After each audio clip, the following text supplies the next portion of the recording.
currency, which is the naira. The naira could not breathe anymore. You can imagine a whole Nigeria.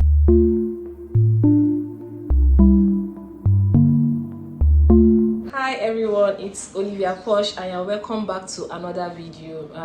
I know it's been long, you've not seen me, but life was happening and that is it. So let's get into what we'll have for today.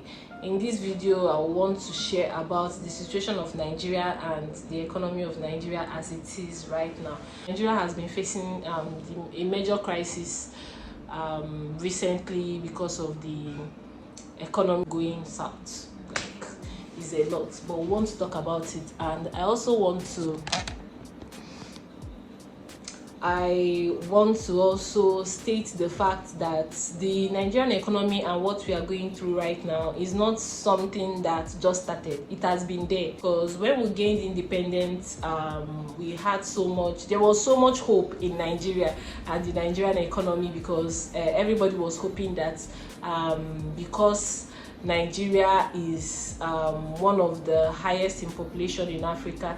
I think Nigeria has 15% of the African's population. So there was so much hope for us when we gained independence. They're like, the economy is going to be stable. You know, at least they should be one of the best, if not the best, in the whole of Africa when it comes to economy and when it comes to like all of that. But our hopes were high, but we didn't meet up to expectation, because in the 1970s, Nigeria depended solely, between the 1970s and the 1980s, Nigeria depended solely on petroleum, the oil that we produce, and that was where our problem started, if you ask me, because almost 80-something% of our imports was on fuel, and we didn't really decide to explore other. Yes, there were other importations like agriculture and the rest of them, but it was just minute. We didn't really, you know, everybody oil money, right? So all our hope was in the oil as of then. So between 1970s, the late 1970s and 1980s, we started experiencing low production in fuel. And mind you, this fuel we are talking about is our highest income, where we get our highest income as Nigerians, right?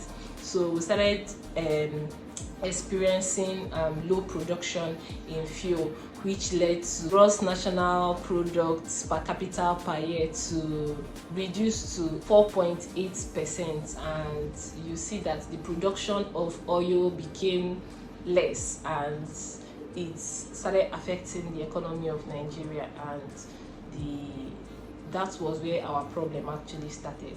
We focused more on the production of oil and neglected every other natural resources that God blessed us with, to actually, you know, tap into those resources and see what we could make out of it. So we relied solely on oil. 1987 the World Bank classified Nigeria as a low-income country. What did they call it again? LIMC, right? Low and LMIC, low and middle income country. So the World Bank classified Nigeria as a low income country, together with Bangladesh, Mali, Chad, and you can imagine a whole Nigeria. So that's not just that. Not only did they classify us to be one of the low-income countries, in 1989 the World Bank classified us as being a poor country enough to receive aid from affiliates and organizations. Imagine. So you see that our problem continued. Another important feature of the Nigerian economy was the hike in the government share of expenditure. Normally, the government share of expenditure was 9%. All of a sudden, out of the blue, suddenly it rose to 44%, although it later decreased to 17%. But during that moment, we noticed that the Nigerian economy was struggling.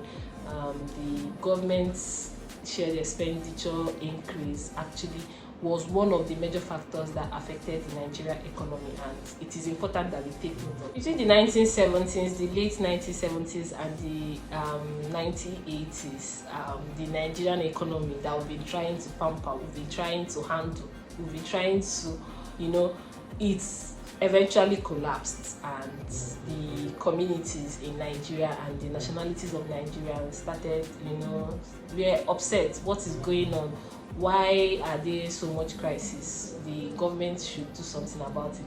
And it forced the government to expel 2 million illegal workers from Chad, Niger, and Ghana to evacuate from Nigeria, and we thought this was going to help in the economy of Nigeria. Did it help? 35% lives in Nigeria were living in absolute poverty, and 90 million Nigerians were believed to live in less than $1 a day. So they spend like less than $1 a day, so which is very poor. Now let's talk about currently. Like I said before, earlier on, this problem didn't just start today. It didn't just start in this 2024. We've been having this problem, economic crisis. Where is it coming from? Is it from a political event? Is it from, where is this issue actually coming from? And we've been experiencing this issue for quite a long time. But this present day, yes, the ones we've been experiencing before, is it difficult? It is. But this present day, it became worse, and we do not know what to do. Earlier this year, we noticed that the new government, in their attempt to to rescue Nigeria from its economic crisis, decided to remove the fuel subsidy, because they said they could no longer handle the fuel subsidy, and they decided to remove the fuel subsidy to see where the problem is coming from. And this led to tripling the price of fuel. And did it change anything? No, it became worse. It didn't change anything, because the transportation was high, everything, it made everything high because of the cost of transportation and all that. It made everything high. And the funny thing is that the wage that Nigerians receive at their workplace, especially most people who do white collar jobs and government workers, their salaries still remained the same, nothing changed, and the hiking things keep increasing and increasing. The transportation, because of the fuel subsidy that was removed, was a problem, and it was a challenge, not just to people who are going to work, but also for business people, because these businessmen and women also run their business activities using fuel as what they use for their generators, right? And there is no place that is easy for anybody at all. The business people are complaining, those that are working are also complaining, because there is no constant power supply. In fact, this year, most people experienced very low power supply, and everybody resulted in using the normal generator that we've always used, except for people who could afford inverter and solar panels. Nigeria is currently facing one of the worst economic crises in West Africa as we speak, because a lot of things has been happening. As of January last year, we recorded that the inflation of food was about 20-something percent, but today, January of 2024, we are recording 35% of inflation in food, and it's a whole lot. You go to, I could remember then, last 3 years when we are complaining about the hiking things, when the sachet water was 5 naira and it was increased to 20 naira, everybody was screaming. But now, sachet water, to just get one sachet water is 15 naira. The same thing goes with every other foodstuffs that we use on daily basis. Is it egg? Is it noodles, spaghetti? How about rice? A bag of rice, when we were screaming that rice increase was about 30-something thousand. Now, a bag of rice is between the range of 70-something to 80-something thousand, depending on the brand you want to buy, whether you want to buy local or this one or the other one. And you see that an average Nigerian eats rice like once, is the major food that we eat. They eat rice like once, at least once every week, and just to afford rice now, it's a problem. Just to afford egg, not just the necessary things, toothpaste, just the necessary things. Even us women that use hair extensions will know how much it costs right now in the present Nigerian economy, which it's not encouraging the naira. Naira has been crying, naira has been wailing, and naira as of last year was around 300 to 400 to 500. That was how it was increasing exponentially, and we were all screaming and all that. Right now naira has tripled, and naira is about 1,500 and something as to $1. And it's so funny because if you check the time difference, the time at which this increase escalated, it's not far. Like, the difference is not just far, just in a space of months we are having this result, and we keep on asking ourselves, how did we get to this point?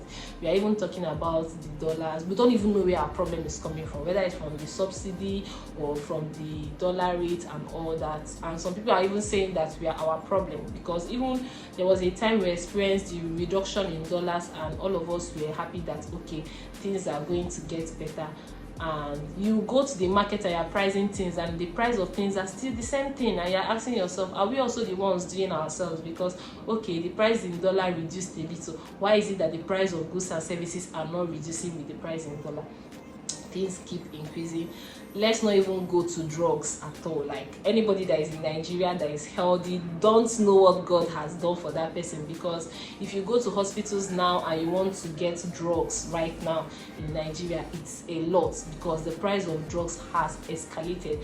This drug that is for diabetic patients, glucophage, that is being used for patients that have type 2 diabetes, was once 2,500. Right now as we speak is about 12,000. Check the difference. Like I said, in Nigeria, things don't double, it triples. The price of things triples in Nigeria, and you are waking up the next morning, they are telling you a new price, and every day the price is increasing. Not even every day. You can go in the morning, and as you are going in the evening, they are telling you that the price of things have increased. We also noticed between last year and this year that a lot of pharmaceutical companies that are in Nigeria had to pack their loads and say, no, we can't stay in this country again, we are going, because we are not seeing what we are doing here. The business is not thriving because of power supply and other issues that we have in Nigeria. They packed their things and left. So anybody that wants to get drugs now is getting drugs from outside, you get? And now getting drugs from outside is more expensive. So since these pharmaceutical companies has left the country, it has become more expensive to access drugs. Government decided to unify the current exchange rate in Nigeria, hoping that is going to solve the problem, and the exchange rate was unified so that the local market can be able to access their rates. And at the end of the day, it still did not help. We also noticed forex scarcity as some Nigerians who are willing to, pay off bills for schools, maybe for their children that are outside, and also for medical bills of maybe their loved ones that are outside. It also led to the crashing of Nigerian currency, which is the naira. The naira could not breathe anymore. The unremitted forex backlogs by the CBN. Could remember, I could remember one of the news that stated that the CBN had already paid some amount of money to reduce the backlog, and it was remaining some amount of money, and even at that, things are still very, very hard. Different parts of the country, protests broke out, like in Ondo, Kano, and everybody was saying that government should do something about the current crisis in Nigeria. There is a video I saw where a truck was carrying a lot of bag of rice, and the community had to block the road, and they were dragging the rice from the truck, and everybody was sharing the rice. This rice you're talking about now might not even be for the government, it might be for somebody who is trying to also survive and do business. And because of this issue that we are having, of abject poverty, people living in abject poverty in the country. It came to the point that people have to even, steal and struggle for food and all that. The Nigerian Bar Association and the Northerners, traditional rulers, had come out to say that it is due to the fuel scarcity, which has increased the cost of transportation and also has inflated the cost of food, and they were beckoning on the government to bring back the subsidy of fuel, because they feel this is what has affected the rise in things in the country. And we keep asking what is going on, and we don't know the answers to these problems. A lot of people are saying it's the fuel subsidy, some people are saying it's the political events that has been happening in the country, and people are saying that the exchange rate in Nigeria, that the naira to dollar shouldn't be so, it should be blocked. Hope that in coming years, when we watch this video again, or when this video is being played again, we hope that the current situation of Nigeria will not be that the normal slangs we always say in Nigeria, that anything that goes up in Nigeria never comes down. Let it be that the current state of the Nigerian economy is for the better. That is what we all hope for. But we need to talk about these things, because if we don't talk about these things, how can people in the future actually know where we've been? And we hope that things get better as we go forward.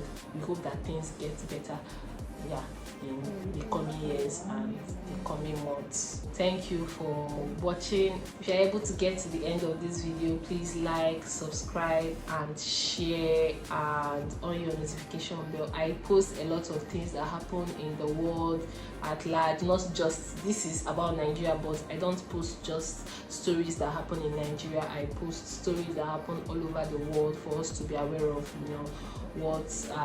where we are, and for us to document all these stories for the future generations as well.